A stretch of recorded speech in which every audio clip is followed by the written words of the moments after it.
Барыңыздарга кутман кеч, урматтуу көрөрмандар. Бул иш күндүн кечи долбоору. Биз бардыгыбыз өзгөрүүнү каалап жатабыз. Албетте өзгөрүүнү өзүбүздөн баштасак, биздин талкуулай турган темаларыбыз прогресс, биздин талкуулай турган темаларыбыз бир гана жакшылыктар болот. Бирок аттың арине биз көбүнесе биздеги маанилүү көйгөйлөр тууралуу кеп кылуудабыз. Урматтуу көрөрмандар, сиздер дагы биздин маектерге кошулсаңыздар болот. Ал үчүн суроолоруңуздарды узатыңыздар. 0708 996 996 WhatsApp жана Telegram номерларыбыз иштөөдө. Андыктан биз эфирибизди баштайбыз. Биз менен болуңуздар.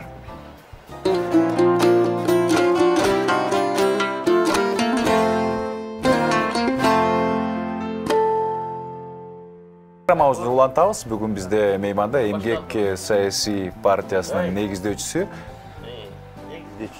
Аскар Салымбеков. Башталдыбы? Башталды. Кош келипсиз. Рахмат. Абдан кубанычтабыз. Жакшы. Эмгек саясий партиясында азыр сиз кандай ролду аткарасыз? Негиздедиңиз? Муну биз 11-жылы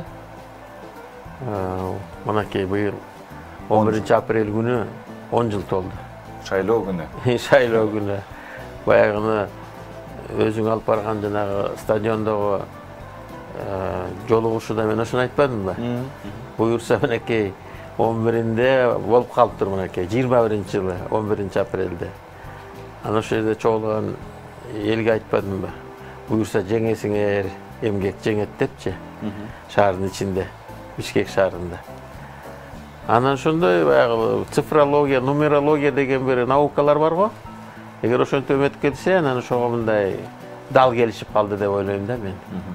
Ошентип анан кийин ушундай каалоо тилекти айттык элек. Өзүң алып бардың эле ошол чоң жыйынды. Анан жыйынтыгы ошентип эмгек шаарда жанагындай 25 партиядагы ат салышууда жеңип чыгышпадыбы? Сиз партияда азыр кандай? Мен негиздөөчүсү катары эле биз баягы 15-жылго дейм парламенттик шайлоого катышып, анан анда деле биз чыкканбыз, жеңгенбиз. Анда бирок таза эмес шайлоолор болуп, анан кийин биз өткөрбөй коюшканда, где-то 3000-4000 эле голос өткөнгө жетпей калганда биринчи күнү. Анан бир 5-6 күн, 7 күн, 8 күн кармады, анан кийин өткөрчү партияларын өткөрүп, анан бизде за бортом калып калганбыз да. Ошон үчүн анан кийин ошондон кийин зээним кейип, ушу просто саясаткачы. Анан Эмгек партиясын деле ошо канча ошол 16 жылдан бери деле көп мындай раскрутка жасаган эмеспиз. Шайлоолор көрүп атпадык кандай болуп атканын. Анан ошо шайлоолорго катышкан эмес элек. Анан кийин быйыл мынакей октябрь окуяларынан кийин жаңы президентибиз келген бийликтегилер атка минерлер айтпады. Шайлоону таза өткөрүшүбүз керек экен.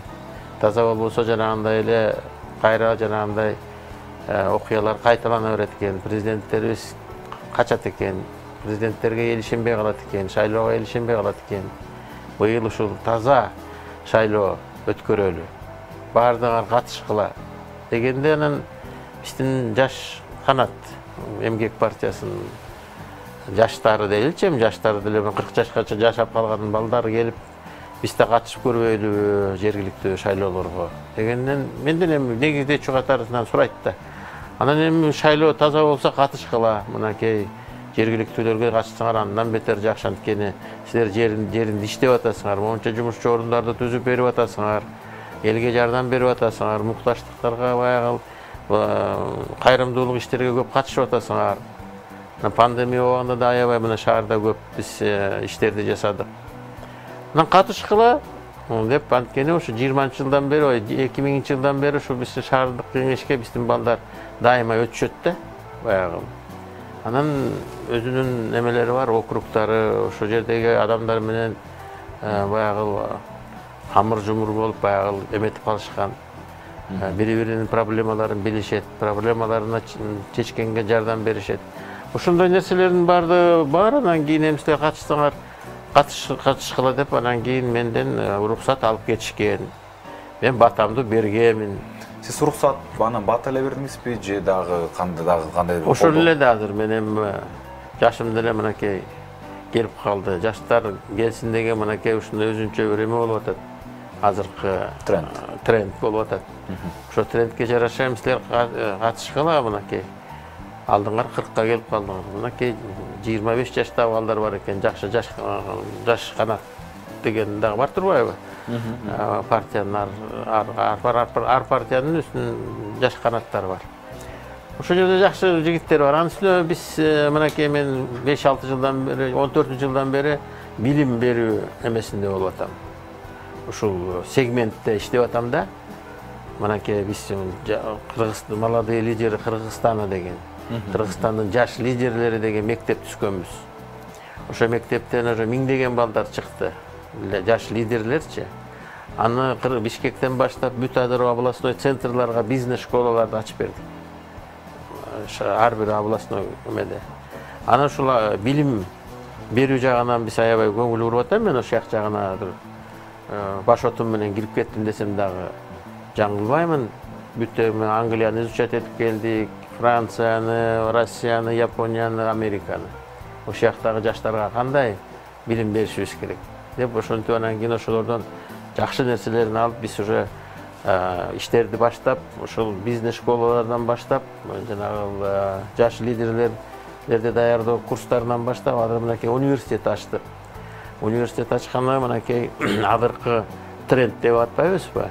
Азыр жана IT технологиялар болуп атат. Информационный технологиялар. Ошол жагынан азыр көп баягы бизнес сунуштар бар. Ушул кандай ушул жагынан любой бир эки проекттин бирөө ошол IT технологиялар боюнча келет да мага. Балдар келет, жаштар келет. Анан ошол жагынан биз өзүбүздүн баягы объектилерди баягы цифровизацияларга даярдап, ошол жаңы дүйнөдөгү болуп аткан жанагы с учетом жана пандемия жанагы онлайн болуп атат. Анан кийин жанагы бүт сатуулардын баардыгы, соода саттыктын баардыгы онлайн башталды. Карго системасы дагы өзгөрдү. Границалар жабылды. Ошонун баардыгын, учеттордун баардыгын алып, ошол билим жагынан иштеп атабыз да. Анан мынакей 2 жыл болду университет ачтык. Университеттен мынакей медицинский факультетте биринчи направлениясын ачтык. Экинчи направлениясы мына быйыл сентябрда бизнес жанагы кайра IT да, информационный технология деген факультет ачкан атабыз. Анан медицинский факультетке бир жакшы заманбап Южный Корея менен жакшы бир оорукана салалы деп атабыз. Универсальный. Бүт ал жерде оорукчандардын баардык направлениялары лечение алгандайчы. Балдар жана педиатрияда балдар өзүнчө, старшилар өзүнчө эмелер бар да, больницалар бизде. Азыр баардык башка чоң Турцияга, Германияга барсаң, андай больницалар мындай универсальный больницалар бирде. Баардык ошол жерде бала бакыра дагы ошол жактан лечение алат, чоңдору дагы ушундай бир больницаны азыр түптөгөн атабыз. Ушул жакынданчы. Анан ушундай нерселердин баардыгын айтып келип анан кийин ушунча заслугуңар бар. Давайте катышкыла. Элдер аны баягы эмгегиңерди баалак деп анан кийин ошондой максат менен ошо жаштар ошо шайлоого кетишти. Билим тармагынан ананыраак кайтып келели. Негизи шайлоо боюнча дагы мындай көптөгөн пикирлер айтылып атпайбы? Сын пикирлер, сатып алуулар болду, таза эмес өттү, октябрь окуялары эч сабак болбоптур деген байма-бай мындай видео фактылар дагы чыгып атат да социалдык тармактарда. Сиздин баамыңызда кандай? Эми биздин баягы мурунку өтүп аткан шайлоолордон баягы арыла албай калган нерселер болуп аткан сезилди да мынакей. Баягындай бийлик айтып аткандан кийин честный болот дегенден кийин баягы честныйга барыш керек дегенге баардыгы бара албай калды деп ойлоп атам да, жанагындай фактылар чыгып атпадыбы? Инерция боюнча деп коет. Инерция менен кеткен боюнча дагы ошондой азыркы жанагы нарушениялар ошондон болду деп ойлоп атам. Бирок мындай алып келгенде в целом, мына мен өз көз карашыма караганда, башка шайлоолорго караганда, мурунку шайлоолорго караганда бул шайлоо чын айтканда көп эле эме болду мындай. Таза болду. Бири-бирин баягы карап, көзөмөлдөп атышты, контролдоп атышты. Айчелерде бир мындай нарушениялар болсо, ошол жердин убагында баягы ошо нарушениялар устранение атышты, ошол ошибкаларды, катачылыктарды жоюп атышты. Вот анан кийин эми 25 партиянын баардыгы өтпөйт экен да. Анан ошонун арасынан өткөндөр бар. Анан өтпөй калгандар баягы ичи күйүп калгандар бар. Ичи күйүп калгандар анан азыр баягы инерция менен келе атканыбызды айтып атпайбызбы? Анан баягы эмгек десе анан кийин мынакей биз турсак, например, баягы эми анан айтат да, булар баягы байлар анан кийин кайра баягы сатып алды деген баягындай бир дагы эме кетип атат, голос кетип атат. А бирок биз ичинен билебиз мынакей, биз айтып атып, башынан эле баягы бүт бардык кандидаттар айтып атты. Биз эчки баягы тазага шайлоо болгон үчүн гана келдик.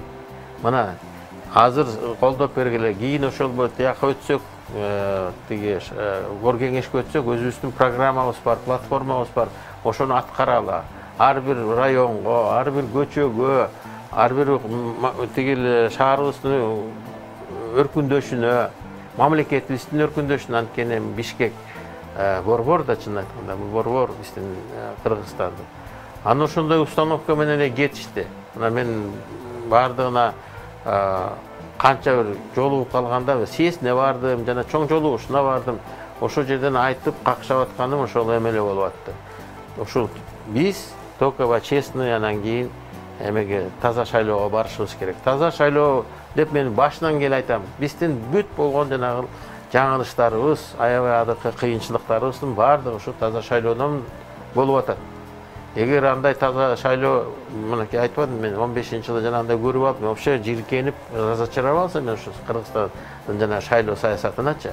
Ошол үчүн качан шайлоо, таза шайлоо дегенден балдарга айттым, таза шайлоого бара аласыңарбы? Барабыз. Анда баргыла депчи. Анан жанагындай ич күйдүүлөр болот, тигиндей болду, мындай болду деп айтылат. Ал дегенен баарынын жаба албайсың. Бирок мен ойлойм, целым баягы башка мурунку шайлоолорго караганда бул шайлоо туура эле болду. Демек, бирок баягы кээ бир шайлоолор, кээ бирин баягы акча берип өтүп кетем дегендер да болгондур арасындачы. Аны баягы кармап, жанагынтип эми көрсөтүп эметсе, ал эми туура эле, ал деген баягы ким акча берип подкуп жасап атсачы. Демек, күзгү шайлоого дагы сиз негиздеген партия барат. Күзгү шайлоодо эми азыркы мындайда биз азыр ойлонобуз. Азыр мынакей референдум кабыл алынды, референдум өттү, конституция кабыл алынды. Азыр шайлоо кандай система менен өтөт дагы? Жанагы бир мандаттуу деп аралаш өтөт деп атышпайбы? Анан кийин партия деген эметип атышат. Анан кийин жанагы Алтынбек Сулайманов дагы бир шайлоону мындай кылалы деп преференциалдык система деп. Преференциалдык деп ошону киргизип атышат. Анан кандай ошондой закондор кабыл алынат? Ошого карап биз дагы ушу кеңешип, мага келип кеңешер жанагы жигиттер. Анан ошондон кийин биз чечим кабыл алабыз да. Бу жерде да көп мындай плюстары бар, көп минустары да бар бу жердечи. Эмгек партиясы бирөөлөр менен биригиши мүмкүнбү? Себеп дегенде бизде азыр сөз болуп атпайбы, мындай прогрессивдүү күчтөр бириксе жакшы болот эле деп. Эми прогрессивдүү күчтөр сүйлөшүүгө Эмгек партиясы дайым даяр. Эшик ачык сүйлөшүүлөргө. Анан биздин баягы партиялардын жетекчилеринин амбициялары күчтүү, мен билем да. Мен ошо лидер болушум керек, анан мен деген шайлоого барышым керек деген койдо айтканчы. Анан ошол жерден талаш тартыш болуп, анан кийин ким арат, ким алат деп анан ошол жерден ызы-чуу болуп эле, анан кийин бирөө конце концов баягы биригишпей калышат да. Анан ошондой да картина болбосо экен деген оюм бар. Дагы мен айтып кетер нерсем мындай болот эле да. Чын айтканда жанагындай партиялар бир жакшы бир экономист, юристтердин балдарды тандапчы, ошол барып законодательный жанагы собрание эмеге, палатага, парламентке барып иштеп, ошолорду колдоп берсе, ошол именно законотворчество менен бардык финансыны түшүнгөн, экономиканы түшүнгөн, юриспруденцияны түшүнгөн адамдар бар ошол жака иштесе, мен ошондойго мен макул болот элем да. Мен куту колум менен ошондой адамдарды колдойт элем. Эгер ошондой биригип келсечи, анан кийин эле бир лидер анын деңгээли жетеби, жетпейби, анан ошол эле мен жок болом, барышым керек ошол жака деген баягы бир саясаттан бир эме таап алчудай болуп элечи, дивидендтерди таап алчудай адамдар да болуп атпайбы биздечи. Баягы мамлекетке күйүп, мамлекетке жагы керектүү жана закондорду, элге керектүү закондорду чыгарыштын ордуна элечи, баягы жерге барып эле бир мындай саясий торг, саясий соода болгонго мен каршымын да. Уже пора, уже жанагындай биздеги профессионалдар келип, ошо жерге жакшынакай элдин, мамлекеттин кызыкчылыгы иштечү адамдарды таап, ошолорду түртсөк, мен ошого макул элем. Шаардын мэри катары кимди көрөсүз? Шаардын мэринин катары эми бул жерден президентибиз рекомендация берет кандидатуралардычы. Аны ошол президент эми а киши бүт Кыргызстан боюнча жоопкерчилигин алып атпайбы? Шаарга да алат, тияка да алат, бүт Кыргызстан боюнча. Анан бул шаарды менин оюмча ошо президент көрсөткөн кандидатураны. Ошол жоопкерчилик алам дегенден кийин а киши ошол бияка жоопкерчиликтүү адамды коет деген ойдомун. Анан мен ойлойм ошол президентибиз көрсөткөн кандидатураны азыр эгер Кыргызстанды алдыга түртөлүү десек, сүйрөйлүү десек, анда ошо президент койгон кандидатураны колдошубуз керек. А сиздин оюңузда мындай ушул кишилер келсе жакшы болот эле деген мындай потенциалдуу, мындай чарбакер, жакшы сиз айткандай дымактуу, колунан келчү, белгилеп кетчү Кыргызстанда балдар бар да. Жигиттер бар, кыздар бар, айырмалап баса белгилечүлөр барбы? Баса белгилечүлөрдү мен эме мындай азыр навязывать этип койгондой, рекомендовать этип койгондой, анан туура түшүнбөй калышы да мүмкүн коомчулук. Ошон үчүн мен азыр кандидатураны айтпай эле коеюн. Өзүм жөнүндө айтып койсом, мэрликке барбайм. Мэрликте бир жылдары бир 5 ай иштегем. 5 ай иштегем. Анткени такой тоже сложный период был. Кыргызстан бул 2005-жылы 2005-жылы болгон андай нерсе.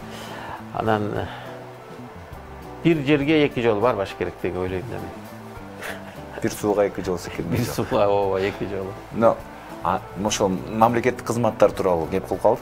Сиз мэр болуп иштедиңиз, губернатор болуп да иштедиңиз, депутат болуп иштедиңиз. Кайсы мисалы үчүн эми бизнесте чоң ийгилик жаратып эле келатасыз. Саясатта, мамлекеттик кызматта кайсы кызматыңыз үчүн сиз мындай сыймыктанып, ол жумушум бир жемиштүү болду деп өзүңүзгө мындай позитивдүү баа бере аласыз? Кызматка мен 6 жыл губернатор болуп мен рекорд койдум да. Кыргызстандын тарыхында 6 жыл губернатор болуп иштеген болгон жок. Эч ким жок. Болгон жок. Себеби бат-бат алмашат. Анткени бат-бат алмашып, мен 6 жыл ошо Нарын Тоолу облуста иштеп бердим. Өзүңүз туулуу өскөн. Иштеп бердим. Кудайга шүгүр, элге менен жакшы намыс деген программа менен иштедик. Нарындыктар давай намыстуу бололу. Намыс үчүн баардыгын жасайлы деп баардыгын жарыштыргысып койдум. Айыл өкмөттөр менен, райондор менен, мектептер менен, лучший шахтер, лучший футболист, лучший деп ошондой азарт менен иштеттик да 6 жыл. Анан ушу намыстын жеңүүчүсү болом деген программаны деп анан кийин аябай жакшы баягы состязательный дух кылдым да. Анан жакшы аябай биз 6 жыл жакшы иштедик. Анан эми шайлоо келип, анан эми 6 жыл эми иштеп бердим. Нарында 1 жыл, 2 жылга тете 12 жыл иштедим, рахмат. Өзүбүздүн облуска дегенде. Анан кийин шайлоого катышып, шайлоодон жеңип депутат болуп келдим. Одномандатный округтан. Анда мен бир эле округтан ошондо 20 000 голос алып келгем, өзүм эле. Азыр шаардан баары биригип ошондой голос алып атышат го. Кыскача жарнамалык түмөктөн кийин биз маегибизди уланталы. Азыр болсо, урматтуу көрөрмандар, биз менен болуңуздар, алыстабаңыздар. Жарнама.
Кечтин кезекчиси Урмат Борченов. Программабызды улантабыз. Бизде мейманда Эмгек саясий партиясынын негиздөөчүсү Аскар Салымбеков. Кош келипсиз дагы үрет. Биз жогоруда сиздин мамлекеттик кызматтарды кайсы кызматка оң баа бересиз деп сөздү баштадык эле. Губернатор катары өзүңүздүн ишиңизге канааттанат экенсиз. Ооба, губернатор. Мыйзам чыгаруучу катарычы? Мыйзам чыгаруучу катары деле мен ошол мындай удовлетворение алган жокмун. Себеп ал жерден баягы өзүңдүн мненияңды айта албайсың да. Баягы анткени баягы мамлекетте көп эле эмелер болуп атпадыбы? Мындай үчүлүштөрчү. Проблемалар көп болуп атты. Анан биздики чын айтканда парламентте эме менен баягы партиялар менен барып калып аттым да. Бул провластный партиялар менен. Бирөөндө Алга Кыргызстан менен барып калдым, экинчиси Ак жол менен барып калдым. Анан ал жерде баягы тилиң кыска. Президентский партия болгондон кийин ал жерде баягы фракциянын жетекчиси болот. Анан фракциянын жетекчиси ошол президенттин баягы саясатын жүргүзүш керек. Анан кийин президенттин саясаты көрүп атпадым. Кийин анан дал келбей баягы элдин мүдөөсүнө. Анан ошондо жанагындай 2005-ке катышкан жок, 2010-жылкы ошо событиялар ошондон болуп кетпеди. Учурдагы президенттин саясатына кандай баа бересиз? Азыркы эми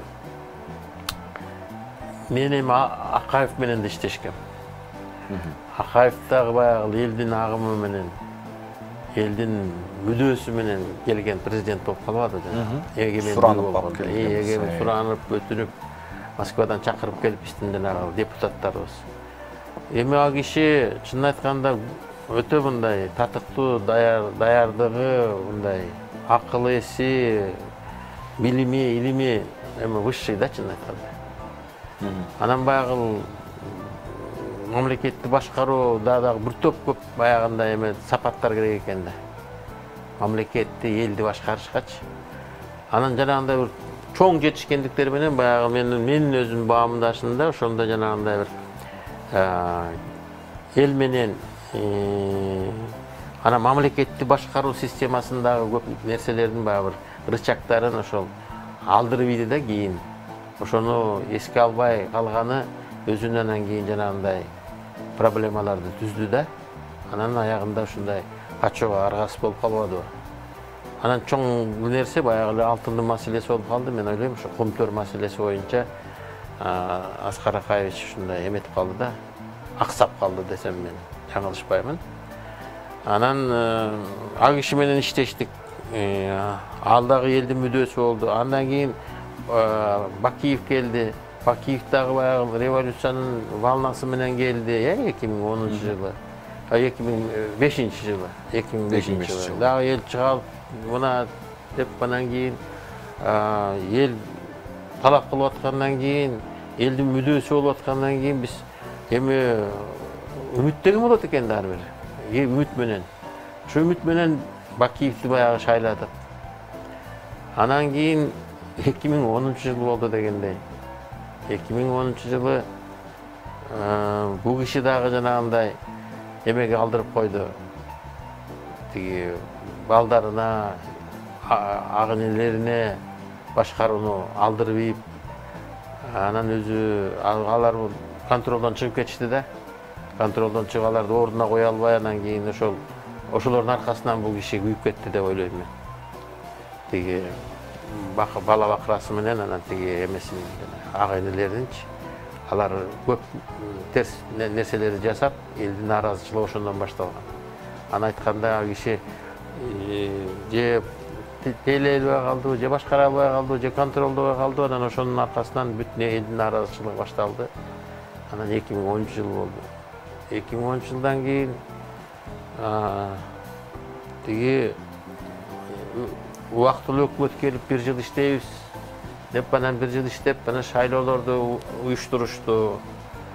Президенттин шайлоосун жасашты. Андан кийин тиги Атамбаев чыкты. Мына мен бардыгын Бакиевди мен кетиргем. Бакиевке мен каршы чыккам, Акаевка мен каршы чыгып жүргөм. Мен ушундай оппозициянын башында жүргөм деп элди ошентип тартты алды. Андан эл анан үмүтүн ага арта баштады Атамбаевка.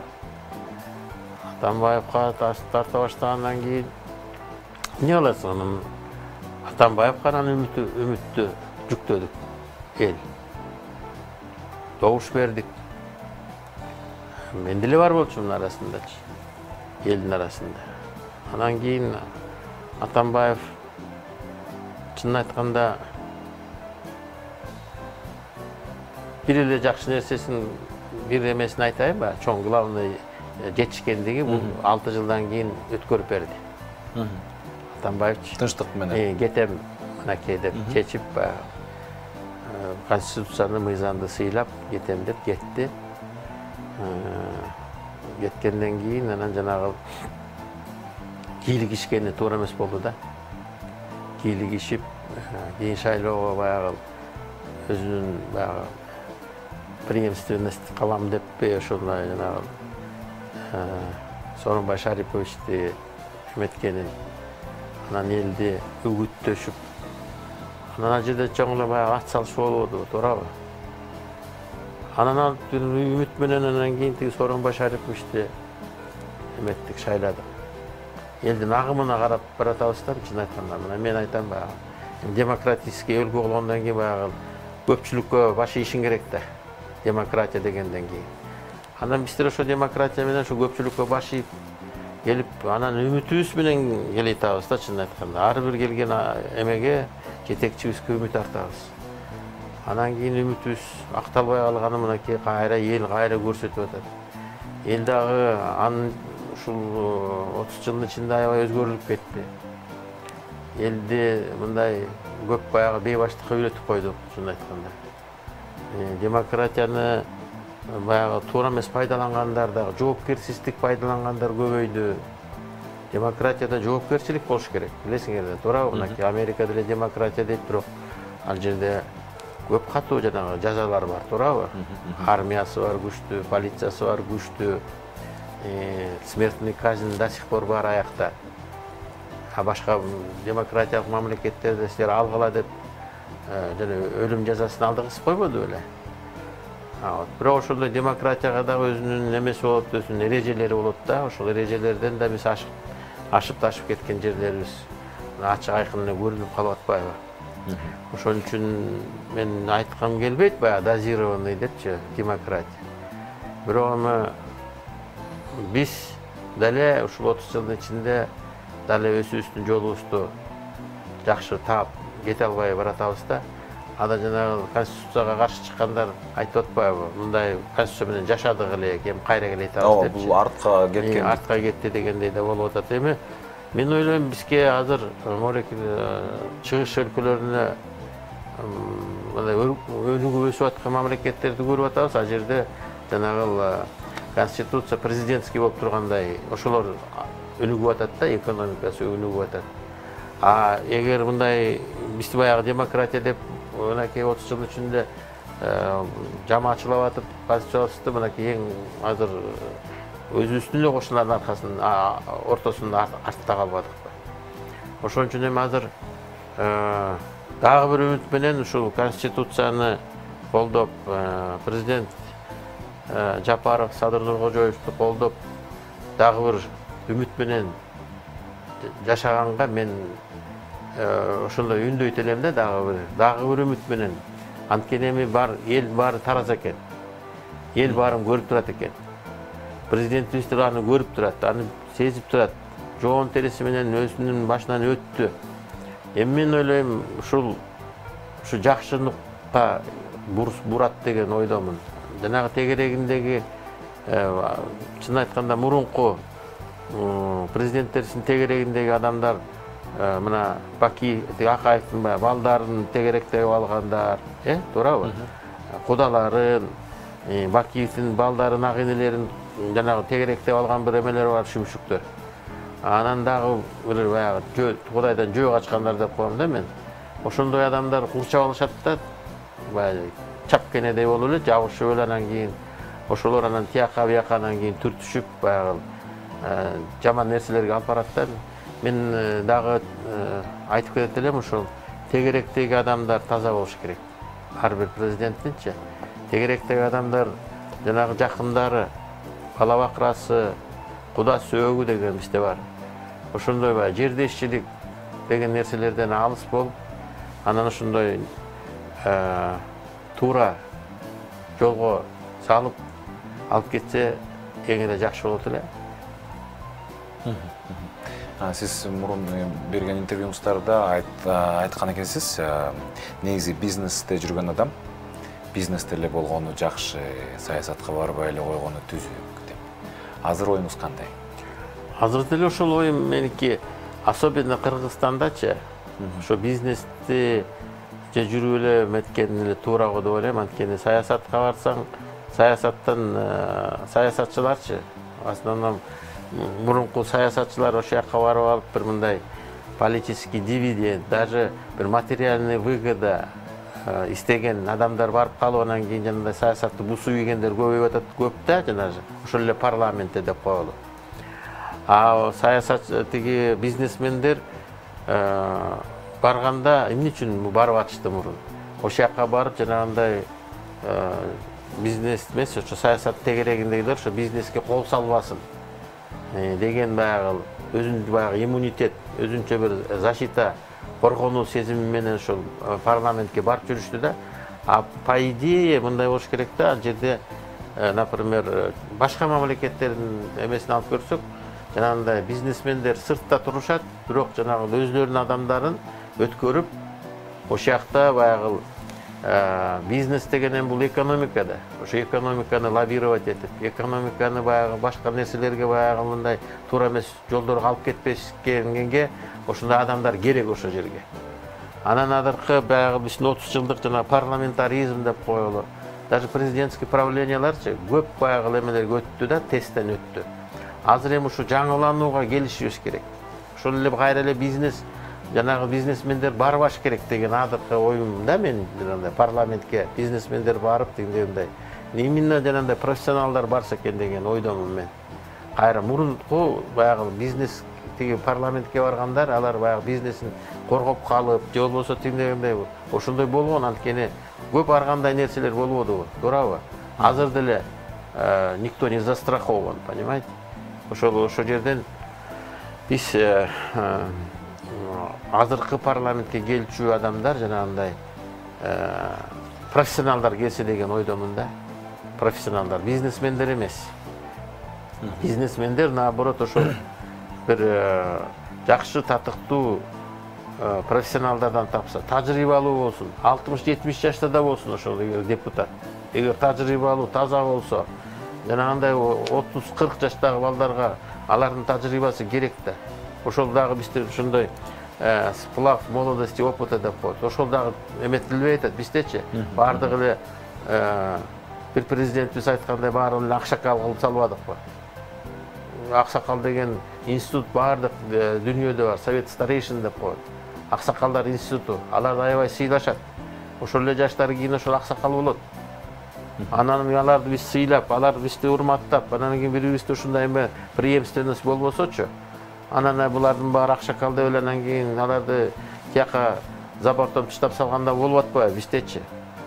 Бири-бирибизди мындай баягы сыйлоо, урматтоо жолу караламай эле болуп атат да. Бардыгыбыз аксакалдар бай жаштар эмне кылмагыла деп, жаштар болсо аксакалдар бүттү жолду ачкыла деп айтылып атат. Андай болбошубуз керек. Ошол нерселерден бир мындай симбиоз, мындай бир жакшы бир партнерство кылып, анан кийин бири-бирибизди мактап, башка элдер бири-бирин мактап эметет го, көтөрүшөт. А биз болсо жамандап эле баягы буттан тарткан нерсе деп. Анан бул жерден жаштарды дагы түшүнсөк болот. Мынакей 2005-жылы, 2010-жылы, 2015-жылы 3 президентти шайлап беришпедиби, туурабы? Шайлап беришти. Анан кийин жанагындай натыйжа болбогондон кийин анан айтат экен да, силер эмне кылып бериңер депчи. Анан ошон үчүн жаштар келсин деген дагы мүдөнү мен толук колдоймун. Бирок бардыгы жанагы баягы тажрыйбалуу адамдарчы, бардыгы кире эмес да. таза адамдар толтурат. Ошондой адамдарды тартып алып, ошолордун азыр ошол эмесин тажрыйбасын колдонушубуз керек. Чоң жанагындай эл аралык сүйлөшүүлөрдө, эл аралык мамилелерде ошондой баягы тяжеловес политический деп коебуз. Политический тяжеловестер отуруп сүйлөшпөсө, анан кийин мынакей 30 жылдын ичинде тиги кошуна мамлекеттерде баягы баардыгы мурункулар эле отуруп эле баягы башкарып атышат. Алар айтышат, силер 1 жылдын ичинде 3 жолу баягы министрлериңер алмашат дейт. Башка барып каласыңдар баягы. Силер кандай немесиңер дейт. Бирөө менен эле сүйлөштүк эле кол алышып дейт. Анан эле бир жарым жылдан кайра башкаңар келип атат дейт. Бир мындай турукташпайсыңарбы? Мындай бир солидныйраак болбойсуңарбы? Акылдуураак болбойсуңарбы деген акылды айта атышат ужечи. Тажиктер айта баштады уже. Өзбектөр, казактар, орустар мынакей биздин жана Евразиясте баргандачы. Эми бир мындай өтпөйсүңөрбү? Тынчыбайсыңарбы дегендей сөздөрдү айтат да, ошондо уялат экенсиң. Ошон үчүн ушундай бир мындай тажрыйбалуу адамдарды дагы таза адамдарды колдонушубуз керек. Аксакалдар институтун түзүшүбүз керек. Кыскача сюжеттен кийин маегибизди уланталы, уруксат болсо. Жыйынтыктоочу бөлүм болот. Биз менен болуңуздар.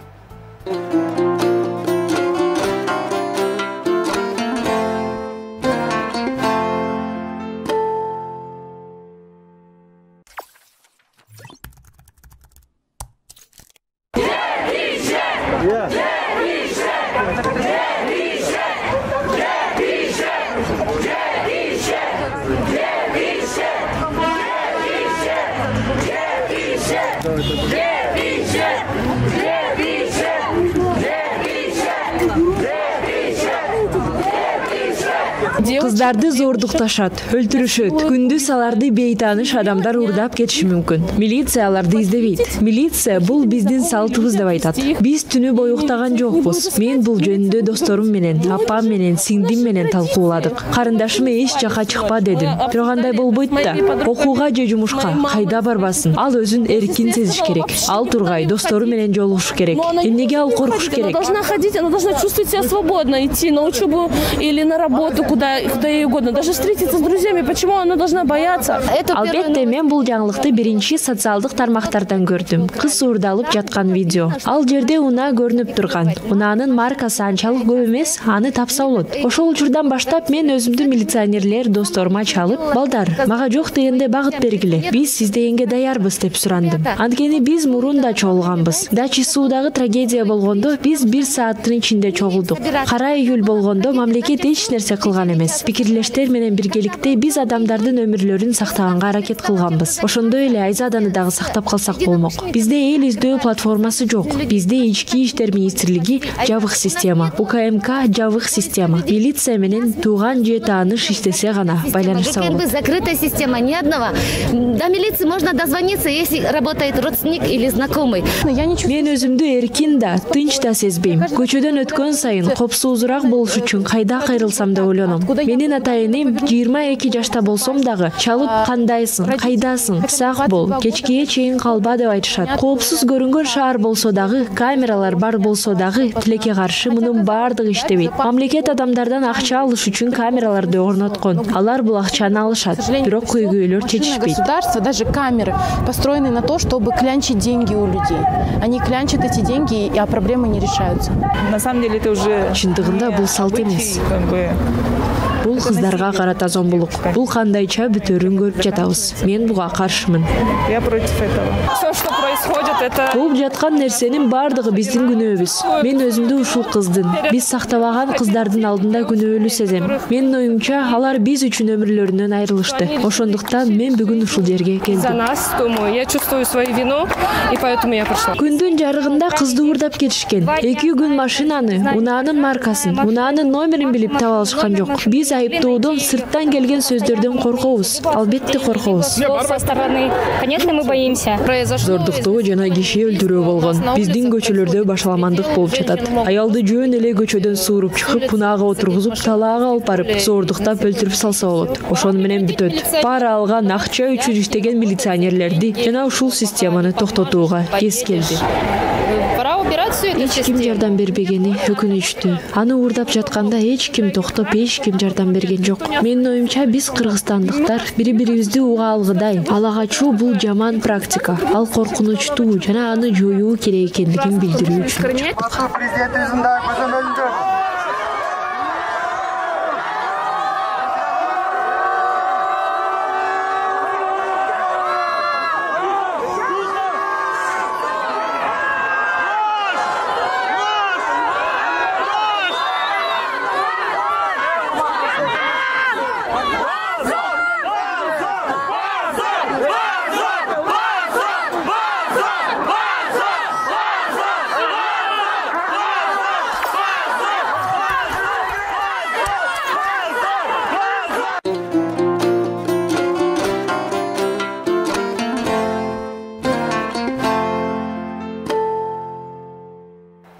Ушул митингдин бүгүн уландысы болду. Анан кийин министрдин отставкасын талап кылган митингдер уланып атат. Сиздин оюңуз кандай буга?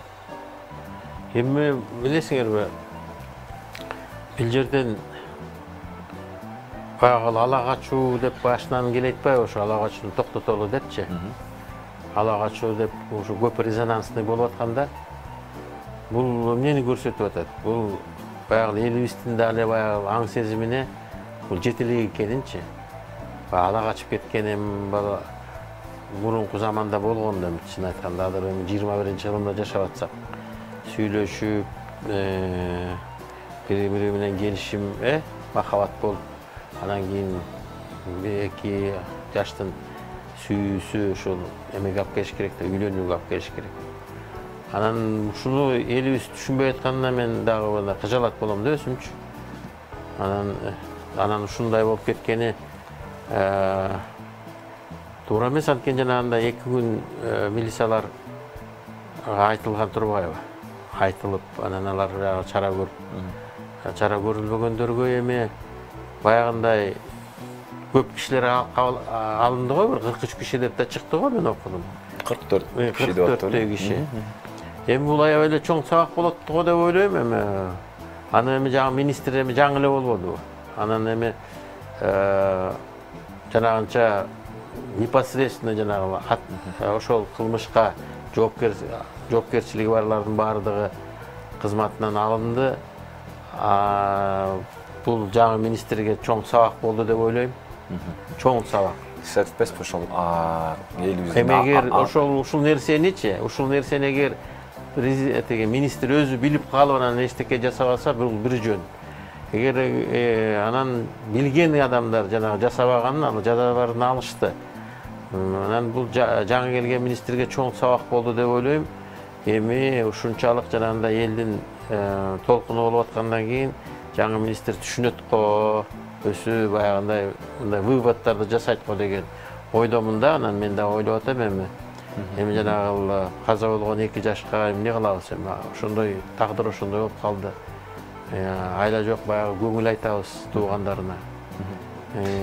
Үстө тагдыр экен, ким кандай болуп каза болорун да билбейт экенбиз, чын айтканда.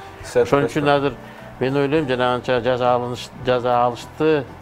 Анан жаңы министрге ушул өтө чоң сабак болуп, эми алдыда да көп эмелер бар да, алдыда иштери бар. Аң сезимди өстүрүү керек, билим бериш керек деп атпайсызбы? Сиз ошол билимге өзгөчө басым жасайсыз, өзүңүздүн уулдарыңызды дагы мындай чет жерден билип алып келишине дагы салым кошуп келесиз. Анан эмне себеп болду сиз ошол университет ачканга, жанагындай бизнес мектептерди ачканга, деги эле ошол маданият, анан илимге азыр көп каражат берип атасыз, сиз бизнесмен. Туура суроо болуп калды. Мен өзүм историкмин да.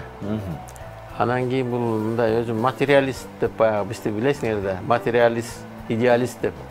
Анан мен материалист катары первичная материя депчи, философияда айтылат эмеспи?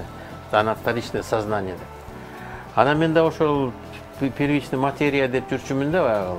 Материя, материализм диктует баягы сознание тигиндей баягы. Окружающий баягы, наш окружающий дом там, имущество тигиндей баягы. Ачка болсоң каякта кылсаң. Да, сознание. Ошол нерседен анан кийин мен түшүнө баштадым. Баягы элибиз көп нерсеге жеткен адамдар делечи. Жанагы бай адамдар деле баягы өзүнүн баягы аң сезимин өзгөртпөй атканын дагы байкап калдым да. Анан ушул ачка деле, ток делечи баягы өзүнүн аң сезимин оңдош керек экен деген тиянакка келе баштадым да. Өзүм баягы сознание первичное дегендей. Өзүм баягы идеалистический теченияга өтө баштаганымды сезе баштадым да. Анан эмнеге кандай жетишибиз керек? Өзүбүздү ички дүйнөбүздү өзгөртүш керек экен. А ички дүйнөнү ким өзгөртө алат? Ички дүйнөнү билимдүү адам өзгөртө алат экен. Анан биздики жанагындай көп баягы интернеттагы жанагындай туура эмес жагына өтүп кеткен балдар көбөйдү. Туурабы? Анан кийин аны дагы баягы илимдүү адам баягы эмете алат экен, баягы фильтровать эте алат да, жакшы информацияны, туура информацияны, туура эмес информацияны билимдүү мындай түшүнгөн билими бар адамдар түшүнөт экен. А так мындай алып келгенде азыр жанагы билими жоктор туура эмес жол менен кеткендер көбөйүп атпайбы, туурабы? Анан ошон үчүн ушундай көп нерселерди баягы өзүбүз кандай өзгөрөбүз деп келгенден кийин ошо илим менен, билим менен өзгөрөт экенбиз. Знания берели элибизге. Анан ошол биздин Кыргызстанга ким керек болуп атат деп, анан кийин жанагы Кыргызстандын жаш лидерлери депчи, ошо жашынан тарбиялаш керек экен деп, анан ошол биздин өткөнүбүз ошол биринчи ошол Кыргызстандын баягы отбор жасап, давай баягы лучший жана проектлери деп дүйнө жүзүнөн баягы Кыргызстанды көтөрөм деген проектлерди чогулттук. Краудсорсинг платформасы менен. Анан экинчи анан кийин кой, балдардын окута баштайлы деп лидерлерди тарбиялайлы, анан лидерлердин аркасынан анан көп адамдар ешит деп, анан ошо лидерлерди тарбиялай баштады. Лидерлерди тарбиялай баштагандан кийин эми баягы бизнес чөйрөсү да керек экен. Көп баягы бизнеси бар, анан кандай жасаш керек бизнести. Андан бизнес школаларды ача баштадык. Анан азыркы тренд деп айтып атабыз, жана кайсы IT технология. Ошо IT технологиялар боюнча жана окууларды баштадык. Ушундай нерселер менен баратабыз да. Почему жанагындай сурап калбадыңбы? Белгилүү бир окуя себеп болду же бул кандай эмне себеп болду дейм да? Бурулушкачы? Бул жака көңүл бурганга сизге эмне себеп болду? Мен жанагы айтып келген нерселерчи, баягы өзүбүздү өзгөртүшүбүз керек экен деген нерсе, анан кандай өзгөртөбүз? Биздин элибиздин жанагындай даярдыгы, уровень подготовленности, уровень образования разный. Анан ошондон анан кийин ошол билим истеген, мен баягы лидер болом деген адамдарды биринчи топтойлучу деп, анан кийин ошолордон баштадык да. Баягы окуйм деп, билим алам деген балдарды ошолордон тандай баштадык да. Анан кийин алар эми ошолор кирбеди, мынакей облустарга кирди, башка көп сфераларга кирди. Бизде азыр мынакей жаштар мынакей иши жок. Кандай эмне кылат? Бирөө миграцияга кетип атат. Бирөө болсо динге кетип атат. Бирөө болсо спортко кетип, спорттон спортсмендери өзүнчө спортко бөлүнүп калып, анан калгандары жанагындай качок болуп алышып, баягы эмелерге кетип калып атышат, жанагы ЛОПГга кетип калып атышат деген нерсе болуп атпайбы. Ошон үчүн анан бир өзүнчө бир багыттарды беришибиз керек да, туура багыттардычы балдарга. Анан ошондой нерселерди биз туура багыттарга тартышыбыз керек деп анализ жасам. Анализ мындай эле на поверхности лежит. Акыркы учурда сиздин убактыңыздын көбүн эмнеге коротуп атасыз? Негизги көңүлүңүз, фокусуңуз азыр эмнеде? Азыркы мисалы үчүн бир күнүңүздүн убакыты кандай болуп атат? Бир күндө эми мен баягы Кыргызстанга ойлонуп, мындай ойлодум да, баягы. Эми баягы спорт, культура деген, постоянно карап турасыз. Жанагы күрөшчүлөр жеңип атышат, тиякта соревнования болуп атат, волейболдон болуп атат, футболдон болуп атат. Башка тармактардан бизде баягы спорт тармагында аякты карайсың. Анан кийин азыркы чоң убактымды алып аткан бул Кыргызстанда биз баягы эт боюнча, эт жеген боюнча, эт потребление боюнча биз айтабыз. Биз биринчи орунда дейбиз. Карышкырдан казактар болсо биз биринчи орунда дейбиз. Анан кийин азыр карап көрсөк, эт өндүрүшү Кыргызстанда эң баягы Азыр сүт өндүрүшү жакшынакай болуп келатат, өзүнчө бир кластер болуп. Жанагы уйлардын баягы породаларын оңдошуп, сүт направленияларын оңдошуп, анан мурики эт биздин баягы монча чоң жайытыбыз бар, 12 миллион жанагындай эле меринос коюбуз бар болчу. Ак кой деп койчубуз. Жүнү момундай биринчи сорт. Азыр табылбай атат. Дүйнө жүзү бар меринос издеп атышат. Ошол биз 12 миллион коюбузду ак жүндүү коюбузду жоготуп алдык. Анан кийин мына селекция болуп, жанагы бүт эмелер, асыл тукумдуулуктар жанагы породалардын баары бузулуп кетти. Үрпөй, билесиң го баягы чоң баягы зоот, уйлар, зоот, айгырлар ошолордун баары эле баягы жоголуп дегендей. Анан кийин карап көрсөк, биз өзүбүздүн эле ичибиздегилер ылыкта калып турбуз, эт боюнчачы. Анан ушу этти кандай анан ушундай бир мясной кластер деп, эт кластери депчи. Ошол жанагы ар бир дыйкан, ар бир жанагындай аткорм базалар, фермалар, ошол баягы уйларды, койлордун баягы асыл тукумдууларын оңдоп, анан кийин ошол жерден баягы жакшы бир мясокомбинаттан дүйнө жүзүнө жанагы халал технологиясы менен хас деп коет баягы өтө баягы эме безопасный эмелерин бүт баягы тазалыкты сактаган технологиялар менен эт азыр дүйнө жүзүндө ушундай эметилет да, бири-бирине сатып болот. А биздики жанагындай хас дегенге вообще эч ким эт жатпайт. Кытай башкалар албай аткан ошондон болуп атат биздин этибизде. Анан ошондой бир технология келели деген ой менен ошо мясной кластерди иштетип атабыз. Ошонун үстүндө. Биринчи баягы кадамыбыз мурекил Балыкчы шаарында чоң мясокомбинат салып атабыз. Итальянский технологиялар менен. Италиянын технология. Ошол мясокомбинатта союлган малдын эти бүт дүйнөгө тарап кеткендейчи. Кыргыздын эти деген бренд менен. Ошо Кыргыздын бренд эти, Кыргыз эти деген бренд менен иштеп, азыр эми ошо Көлдө, Нарында, Чүйдө, ошо 3 облустта жактагы. Ошол мясокомбинатка байлап, эми ички делеги жанагы рыногубузга деле баягы этибиз таза, жакшы технология менен кетсе деген ой менен жасап атабыз ал мясокомбинатты. Анан ошонун мясокомбинат бүт баягы дүйнө жүзүнө биздин кыргыз этин экспорттоочу баягы центр болуп калат да, борбор болуп калат. Биздин койдун этин канча десеңер дейт, мынакей араб өлкөлөрү койдун этин алганга даяр. Койдун эти биринчи мынакей аякта эми бизден да бир кем кымбатыраак, биздин да этибиз кымбаттай баштады, ошо араб өлкөлөрүнө окшогондой болуп баратат да баасы. Бирок ошолор келишип, арабтар келип, канча сойсоңор ошончо алып кетебиз деп атышат. Койдун эти, кисарский порода жанагы, курдючный деп, куйруктуу породаларды алабыз дейт. Берки куйругу жокторун дагы андан бетер алабыз дейт. Анан токтуу борук жана 1 жашка келгенде. Токтуу боруктун эти араб өлкөлөрүндө койдун этинен 2 эсе кымбат экен. Ошону биринчи мындай эме ири эт алабыз деп атышат да. Биринчи. Ошо токтуу борукту алат элек дейт. Канча жиберсеңер ошончо. Алар самолет менен алып кетмей болуп атышат бизденчи. Самолет менен. Железный дорога башка эмелер транспорттор менен ал баягы эме муздаткычта барыш керек да, жана рефрижераторлор менен барыш керек.